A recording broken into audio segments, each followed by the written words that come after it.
Innal hamdalillah nahmaduhu wa nasta'inuhu wa nastaghfiruh wa na'udzu billahi min shururi anfusina wa min sayyiati a'malina may yahdihillahu fala mudilla lahu wa may yudlil fala hadiya lahu asyhadu an la ilaha illallah wahdahu la syarika lahu wa asyhadu anna Muhammadan abduhu wa rasuluh.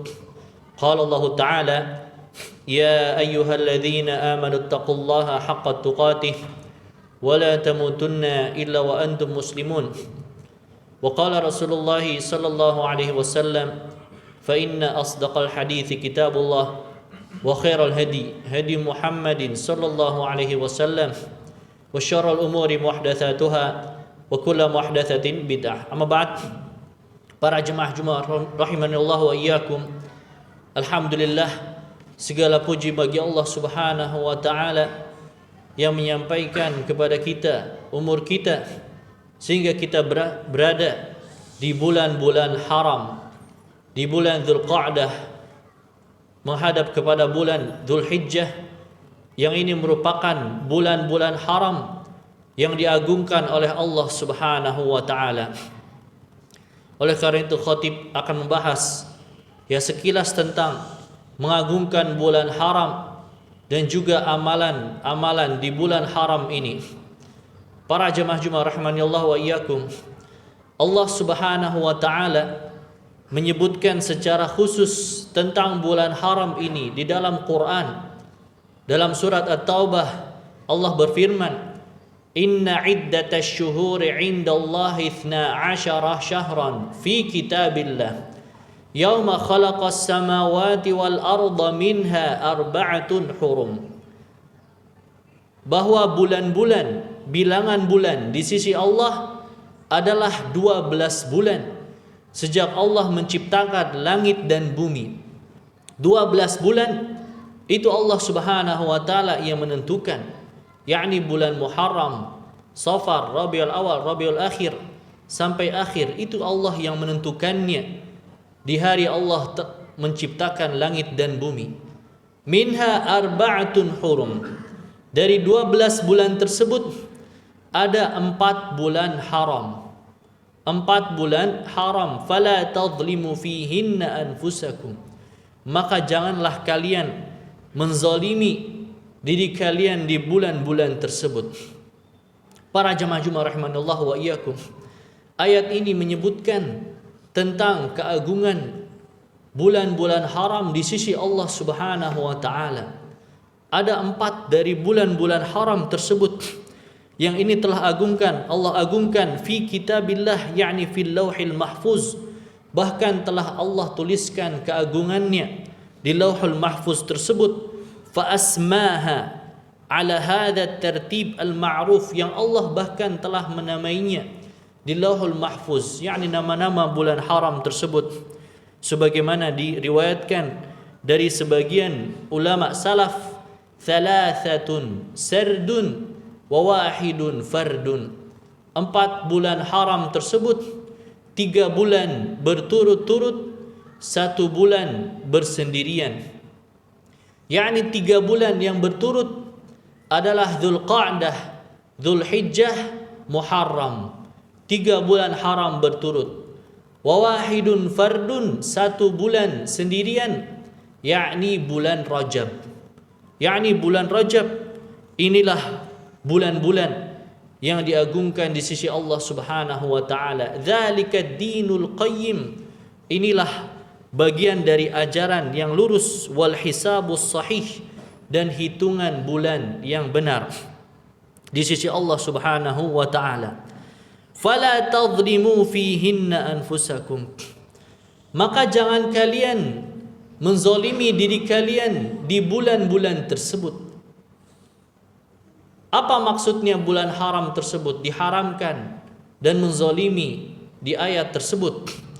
Bulan haram di sini di antara maknanya ayyahrumu al-iqtital, diharamkan saling berperang.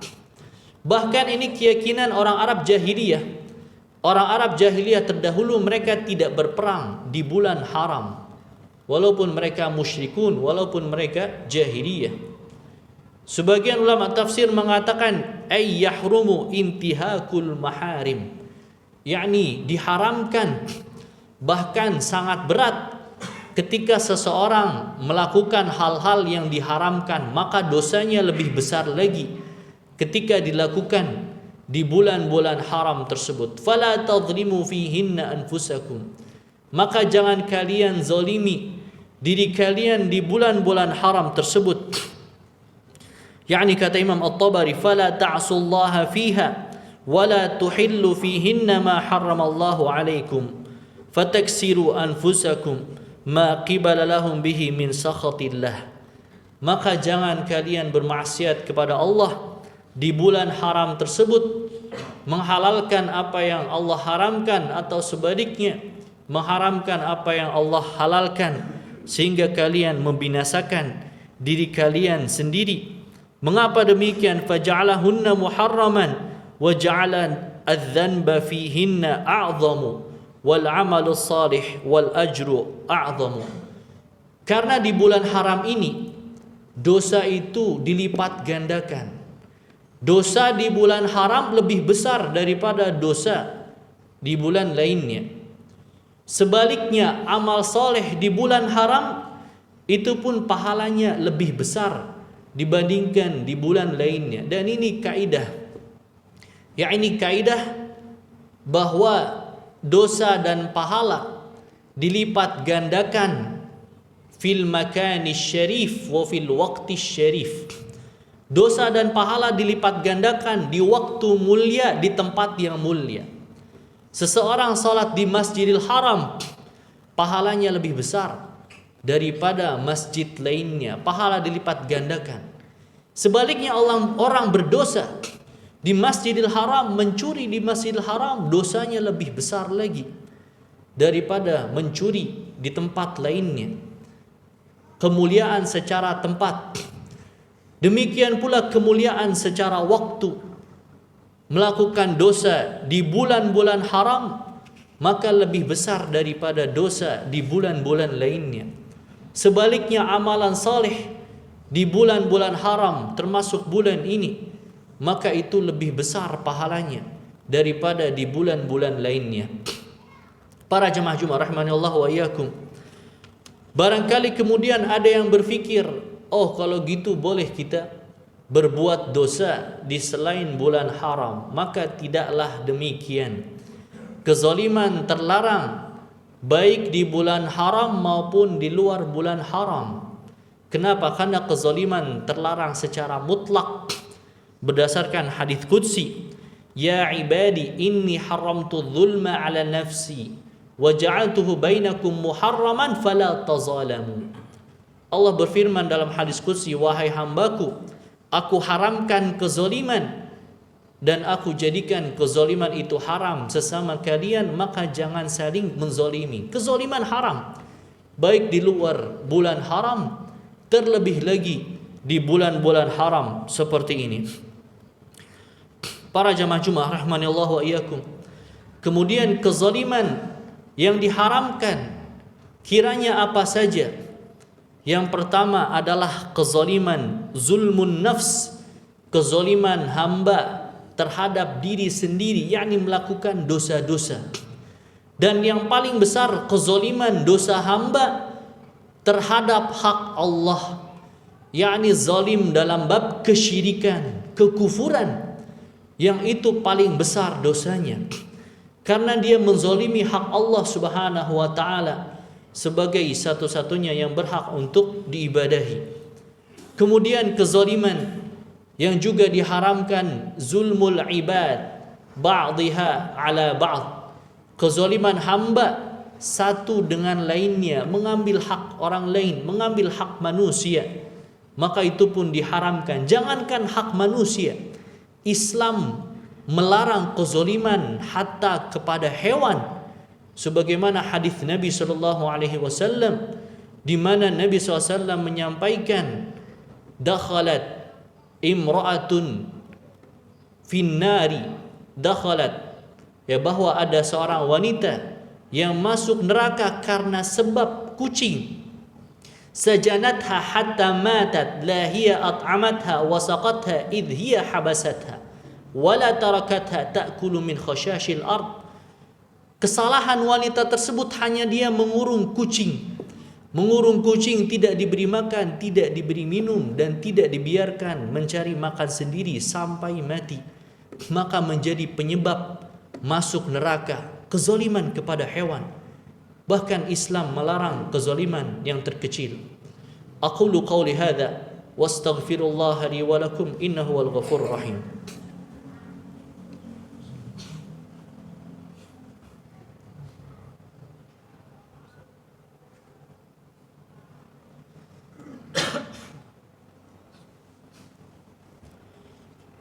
Alhamdulillahil azizil ghaffar mukawwiril laili 'alan nahar tabsiratan liulil qulubil absar afdalus salati wa ahsanut taslimi 'ala sayyidil mustafain al akhyar wa 'ala alihi al athhar wasabil abrar wa man tabi'ahum 'ala ta'aqubil asar. Amma ba'd.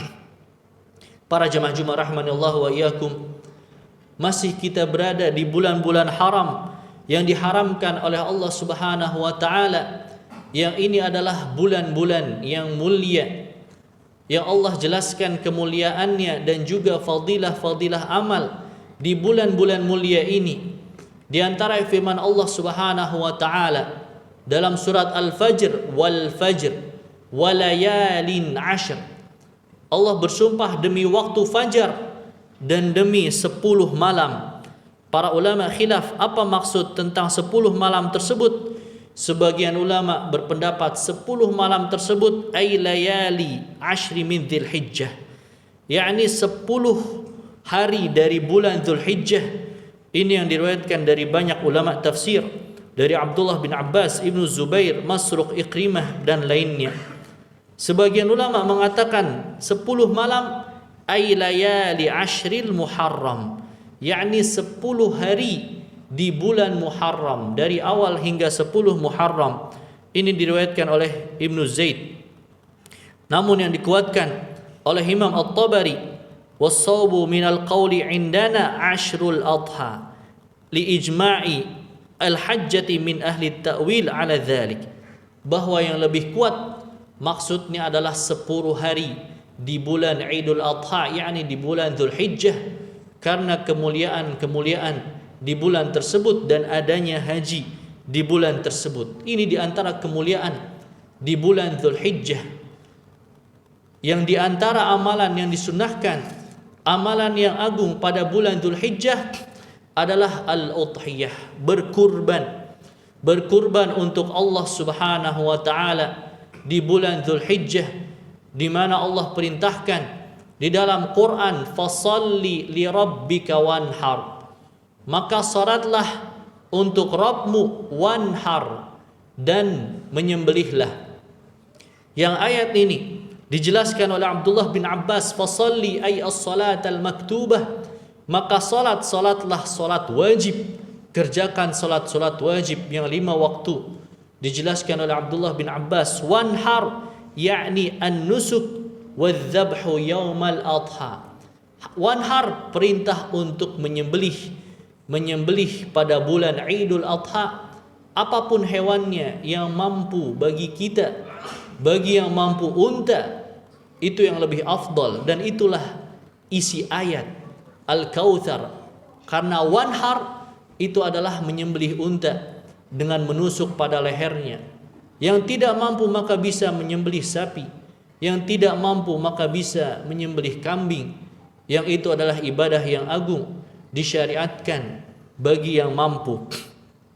Bahkan Nabi SAW juga diriwayatkan hadis dalam Musnad Imam Ahmad, man wajada sa'atan falam yudahhi fala yaqrabanna musallana. Barang siapa dia mendapati keluasan tapi dia tidak menyembelih, maka jangan dekati musalla kami, tempat salat kami. Ada ancaman dari Nabi SAW, akan tetapi hadisnya ya ada pembicaraan para ulama. Kata Imam Ahmad, hadza hadithun munkar, hadis ini hadis yang munkar, termasuk hadis dhaif. Dan ini pegangan sebagian ulama yang menyatakan berkurban adalah wajib, akan tetapi wallahu alam karena hadisnya lemah, maka lebih tepat ibadah kurban dikatakan sebagai sunnah muakkadah yang memang dicontohkan oleh Nabi sallallahu alaihi wasallam dalam kehidupan beliau. Para jemaah Jumat rahimanallahu wa iyyakum. Kemudian di antara ibadah di bulan haram setelah Dzulhijjah, maka ada bulan Muharram. Itulah ya akhir bulan haram secara berturut, di mana pada bulan Muharram disunnahkan puasa Asyura. Disunnahkan puasa Asyura sebagaimana hadis yang sahih bahwa Nabi sallallahu alaihi wasallam ketika beliau sampai ke Madinah, maka beliau dapati orang-orang Yahudi berpuasa. Maka ditanya oleh Nabi SAW, kenapa kalian berpuasa? Dijawab oleh Yahudi, hada yaumun azim, hada yaumun najjallahu fihi Musa. Ini adalah hari yang agung, hari di mana Allah selamatkan Nabi Musa. Maka orang Yahudi puasa. Kata Nabi SAW, nahnu ahaqqu bi Musa minkum. Kami lebih berhak kepada Nabi Musa daripada kalian. Fasamahu wa amara an-nasa bi siyamihi. Maka Nabi SAW berpuasa pada hari Asyura dan juga memerintahkan para sahabatnya untuk berpuasa. Maka ini ibadah yang disyariatkan pada bulan haram, di bulan Muharram. Para jamaah Jumat rahimanallahu wa iyyakum, semoga Allah berikan taufik kepada kita agar bisa beramal saleh di bulan-bulan haram ini dan menjauhi berbagai macam dosa dan maksiat yang itu dilipat gandakan di bulan-bulan haram ini. Allahumma ighfir lil muslimina wal muslimat wal mu'minina wal mu'minat al ahya'a wal amwat innaka sami'un qaribun mujibud da'awat ya qadi al hajat. Rabbana ighfir lana dhunubana wa israfana fi amrina wa thabbit aqdamana wansurna 'alal qaumil kafirin. Rabbana ighfir lana wa li ikhwanina alladhina sabaquna bil iman ولا تجعل في قلوبنا غلا للذين آمنوا ربنا إنك رؤوف رحيم. اللهم وفقنا للعمل الصالح في الأشهر الحرم يا رب العالمين. ربنا آتنا في الدنيا حسنة وفي الآخرة حسنة وقنا عذاب النار. أقيم الصلاة.